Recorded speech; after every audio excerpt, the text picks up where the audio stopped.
नमस्कार दोस्तों, और जी न्यूज़ पोर्टल देख रहे सभी दर्शकों का मैं बहुत बहुत धन्यवाद देता हूं कि आप लोग इतना अप्रिशिएट हमें करते हैं, इतना उत्साहवर्धन हमारा करते हैं। दोस्तों, मैंने आपको कल बताया था कि एक ऐसे व्यक्ति से, ऐसी शख्सियत से हम आपकी मुलाकात करवाना चाहेंगे जो कोरोना से जुड़ी हुई हर अपडेट, हर जानकारी, हर गलतफहमी को और आपके हर सवालों के जवाब देंगे। मेरे साथ इस वक्त मौजूद है राजकीय अस्पताल गंगापुर सिटी में कार्यरत डॉक्टर विजेंद्र गुप्ता, जो एक पैथोलॉजिस्ट हैं और अक्सर आप इनको लैब में या ब्लड बैंक में देखते होंगे, जहां ये दिन रात आपकी सेवा करने में लगे हुए हैं। और मैं असली कोरोना फाइटर इनको मानता हूं, जो पिछले 3 से 4 महीने से लगातार आप लोगों के कोरोना के सैंपल लेना, उन्हें भेजना, रिपोर्ट्स अपडेट करना और दिन रात इस काम में जी जान से जुटे हुए हैं। तो बहुत करीब से इन्होंने कोरोना के सिम्टम्स को देखा है, पेशेंट को देखा है और बहुत महसूस किया है उसको बहुत करीब से। तो उन्हीं से हम जानेंगे आज कोरोना को लेकर के। विजेंद्र सर, बहुत बहुत स्वागत है आपका पहले तो जी न्यूज़ पोर्टल पर। मैं जी न्यूज़ और जी न्यूज़ के सभी दर्शकों का तहे दिल से आभार व्यक्त करता हूँ। Thank you so much. अच्छा, सबसे पहला सवाल, आखिर कोरोना है क्या? श्रीमान जी, कोरोना एक वायरल डिजीज़ है। जो सामान्य जो वायरस डिजीज़ होती है उसी तरीक़ा से कोरोना भी एक सामान्य वायरल डिजीज़ है और इसमें कोई घबराने की ज़रूरत नहीं है। अगर थोड़ी सी सावधानी रखी जाए तो कोरोना से बचा जा सकता है और थोड़े से ट्रीटमेंट से कोरोना से मुक्ति पाई जा सकती है। अच्छा, इसमें टेस्ट को लेकर के बड़ी वो होती है गफलत, तो टेस्ट की इसकी प्रक्रिया है क्या? किस तरह से टेस्टिंग होती है कोरोना की? देखो, अपन के यहाँ जो है कोरोना के सैंपल ले जाते हैं। इवन गंगापुर, माधोपुर पूरे दो जो है टेस्टिंग सैंपल सेंटर बना रखे हैं माधोपुर डिस्ट्रिक्ट में, गंगापुर और सवाई माधोपुर।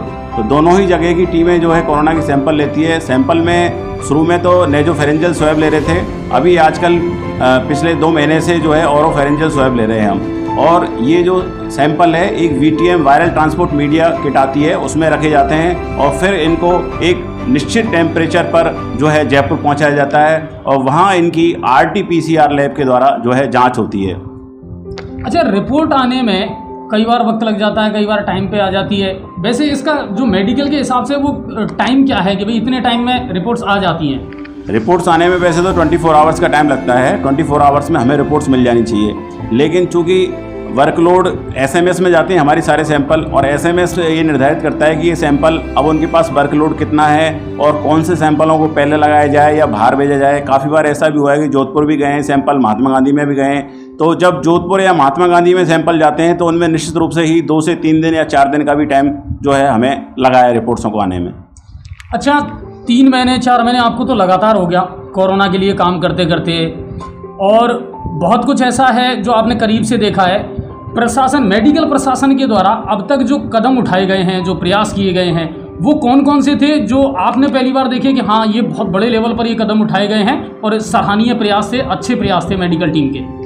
देखो, हमारी मेडिकल टीम निश्चित रूप से ही राजस्थान में नहीं, अपने ज़िले में भी बहुत अच्छा काम कर रही है। जिस तरीक़ा से हमने इतनी कम सैम्पलिंग में इतने अच्छे पॉजिटिव आए हैं, तो ये एक बहुत अच्छा प्रयास है कि हमारे यहाँ सैम्पलिंग बहुत अच्छी और गुणवत्तापूर्ण हो रही है। सैम्पलिंग होने के साथ साथ ट्रीटमेंट स्तर पर भी हम देखें तो हमारे जो है अधिकतर मरीज, हमारी जो टीम है, नोडल अधिकारी हैं अकरम खान जी और PMO डॉक्टर दिनेश चंद गुप्ता जी, उनके द्वारा भी बहुत सराहनीय काम किया जा रहा है कि अधिकतर पेशेंट जो है ठीक होके के और अपने घर जा रहे हैं। अच्छा, इसका कोई एक निश्चित फार्मूला तो है नहीं, कोई दवाई या कोई वैक्सीन तो है ही नहीं है। फिर ऐसा क्या किया जाता है कि जो बंदा आज पॉजिटिव है वो 7 दिन बाद में नेगेटिव हो जाता है, तो उस दौरान क्या रख रखाव है या क्या केयर की जाती है उसकी एक्स्ट्रा?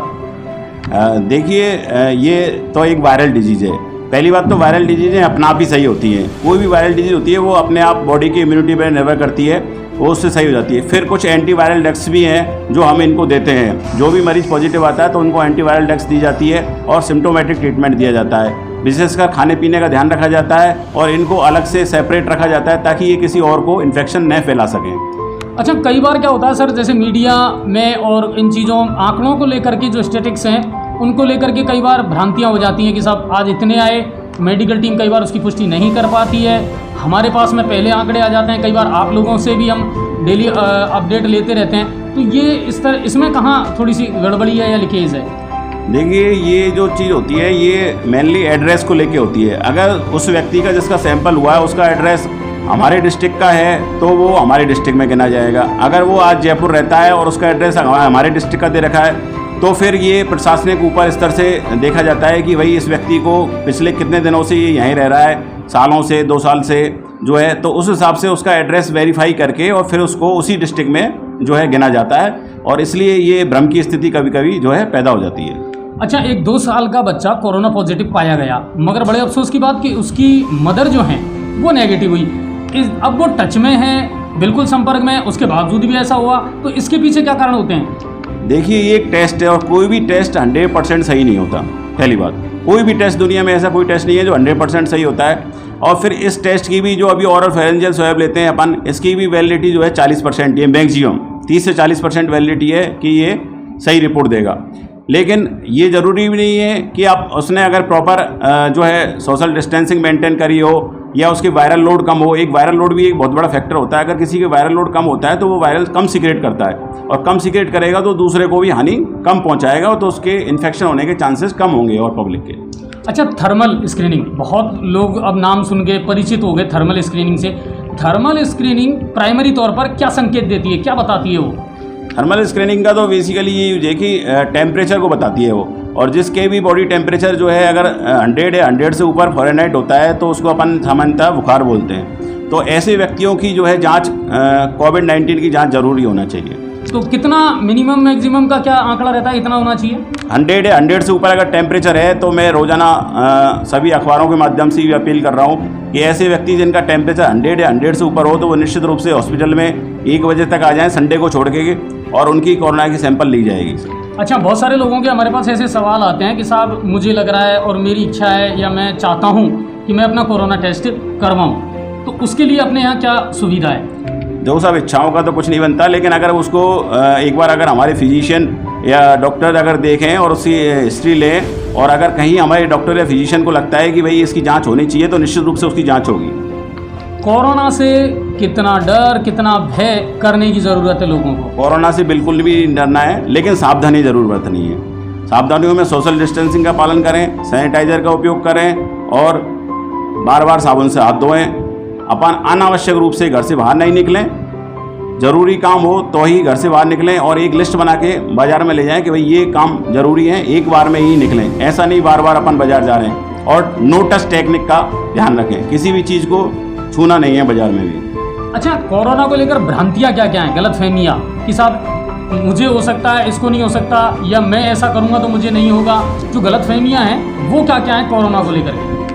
एक कोरोना को लेके बिल्कुल भी गलतफहमी ऐसा नहीं है कि साहब ये सभी को सीरियस हो रहा है या ऐसी कोई डरने वाली बात है। बिल्कुल भी ये सामान्य फ्लू की तरह ही है, और अपन के यहाँ तो इसकी रिकवरी रेट भी बहुत अच्छी है, तो कहीं भी इससे डरने की ज़रूरत नहीं है, बस सावधानियाँ बरतें सर। आगे क्या भविष्य देखते हैं कोरोना का? कोरोना तो सर अभी रहेगा, अपन को इसी के साथ जीना पड़ेगा। अपन को सावधानियों के पूर्वक सावधानियों का ध्यान रखते हुए और आगे की रोज़मर्रा की जो ज़िंदगी है उसको आगे चलाना है सर। अच्छा, व्यक्तिगत प्रश्न, कोरोना ने 3 महीने में आपकी व्यक्तिगत जो लाइफ है, घरेलू है या पारिवारिक जो लाइफ है, उसको कितना प्रभावित किया है? बहुत ज़्यादा प्रभावित किया है सर। मैं इवन आप लोगों को भी पता है कि मैं काफ़ी बार आप लोगों के फ़ोन भी अटेंड नहीं कर पाता। तो घर पे ये मान लो आप सर कि रात को ब्लड बैंक का भी प्रभारी होने के नाते रात को भी 11-11 बजे 12-12 बजे ब्लड के लिए, क्योंकि दूसरी जो ब्लड बैंक हैं यहाँ पे या ब्लड की कमी है उनमें, और आप सबके सहयोग से विशेषकर जनता, गंगापुर की जनता का और आसपास की जनता का मैं विशेष आभार व्यक्त करता हूँ कि ऐसे समय में भी उन्होंने जो है ब्लड डोनेशन कैंप हमारे यहाँ आए दिन होते रहते हैं। इससे हमारी ब्लड बैंक में ब्लड की कोई कमी नहीं रहती। इसलिए मुझे रात भर भी काफ़ी बार ऐसे कॉल्स आते हैं कि साहब हमारा पेशेंट जो है गंभीर है और आप हमें ब्लड का इंतजाम कीजिए। तो उस वजह से ब्लड बैंक की वजह से भी मुझे रात भर परेशानी रहती है, और कोविड की वजह से तो दिन भर आप लोगों को सब पता ही है। अच्छा विजेंद्र जी, टाइम तो उतना नहीं मिलता आपको, फिर भी जी न्यूज़ पोर्टल पर खबरें आप देखते हैं या नहीं देखते? बिल्कुल सर, मैं रोज़ अपडेट रहता हूँ आप लोगों से। शाम को जब आपका प्राइम शो आता है तो मैं देखता हूँ कि क्या आप बाकी बहुत अच्छा काम कर रहे हैं गंगापुर के लिए, गंगापुर की जनता के लिए। Thank you so much. अच्छा, आखिरी संदेश क्या देना चाहेंगे लोगों को कोरोना को लेकर के? कैसे बचें, क्या उपाय कर सकते हैं, और पैनिक होने की आवश्यकता है या नहीं है, क्या है?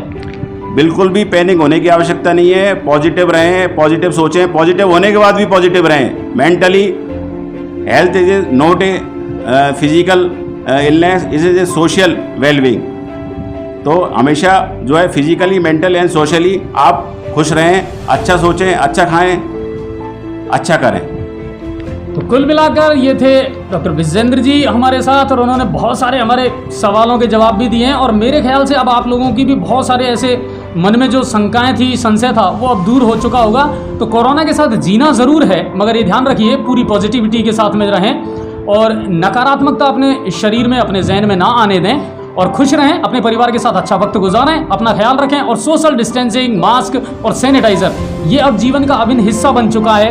तो इसको, हाँ, एक बात और कहना चाहेंगे। जैसे अभी मैं पिछले कुछ दिनों से देख रहा हूँ, मेरे पड़ोस में भी एक व्यक्ति पॉजिटिव आ गए, और भी गंगापुर में जो व्यक्ति पॉजिटिव आए, तो उनकी एक पीड़ा है कि साहब हम पॉजिटिव आ जाते हैं तो हमें जो है पब्लिक इस तरीक़े से देखती है कि जैसे हमने कोई अपराध कर दिया हो। तो मेरी सभी गंगापुर वासियों से अपील है कि ऐसा कुछ नहीं है, एक बीमारी है, आ जाती है, निकल जाएगा, समय है, निकल जाता है। आप उनसे अच्छा बिहेव रखें, उनको पॉजिटिव एटीट्यूड दें और उनकी सोच को पॉजिटिव रखें, प्लीज़। हाँ दोस्तों, ये एक बहुत बड़ा मुद्दा है। मैं इस पर भी बहुत जल्दी, पहले भी मैंने आपको एक स्टोरी दिखाई थी चूली की बगीचे की, जहाँ मैं खुद पहुँचा था, और मैंने ये कहा था कि ये बीमारियाँ हैं और हर किसी को होती रहती हैं, सामान्य सी बीमारी है, लेकिन उस व्यक्ति ने कोई ऐसा गुनाह नहीं किया है कि आप उस तरह का उसका एक तरीके से बहिष्कार करें या उसे हिकारत की नज़रों से देखें। ऐसा कुछ नहीं है, उनके साथ भी अच्छा व्यवहार करें। और प्रशासन भी अब कहीं ना कहीं इस चीज़ पर ध्यान देने लगा है कि बेवजह बैरिकेड्स लगा देना या उस चीज़ को इस तरह वो दिखा देना, तो वो भी थोड़ा सा गलत है। और मैं एडीएम साहब गंगापुर सिटी का श्री नवरत्न जी कोहली का बहुत बहुत तहे दिल से धन्यवाद देता हूं कि वो इस समय हमारे साथ कंधे से कंधा मिला के और जो है हमारा साथ दे रहे हैं। उन्होंने इतनी अच्छी रैंडम सैम्पलिंग करवा रहे हैं कि अब कल हमें जो है आने वाले सोमवार को, अभी जो कल सोमवार आएगा, उसको हम जो है जितने भी राशन डीलर हैं गंगापुर के, उन सबकी सैम्पलिंग मीना धर्मशाला में सुबह 10:30 बजे लेंगे। और मैं तहे दिल से उनका और पूरी गंगापुर की जनता का धन्यवाद ज्ञापित करता हूँ। तो कुल मिलाकर विभागों की सैंपलिंग की जा रही है, और ये बहुत अच्छा है कि रैंडमली आप सैंपलिंग ले रहे हैं, रिपोर्ट कर रहे हैं। और जैसे बिजली विभाग की कल हुई थी, परसों भी हुई थी, उससे पहले बैंक के कर्मचारियों की हुई, और कल राशन डीलरों की, क्योंकि वो जनता के संपर्क में डायरेक्ट आते हैं, तो उनका बचाव भी बहुत ज़रूरी है। तो उम्मीद करता हूँ आपको बहुत सारे सवालों का जवाब मिल गया होगा, और फिर किसी शख्सियत के साथ हम आपकी मुलाकात करवाएंगे। देखते रहिए जी न्यूज़ पोर्टल इसी तरह से। बहुत बहुत धन्यवाद और नमस्कार। और विजेंद्र जी, आपको भी बहुत बहुत शुक्रिया।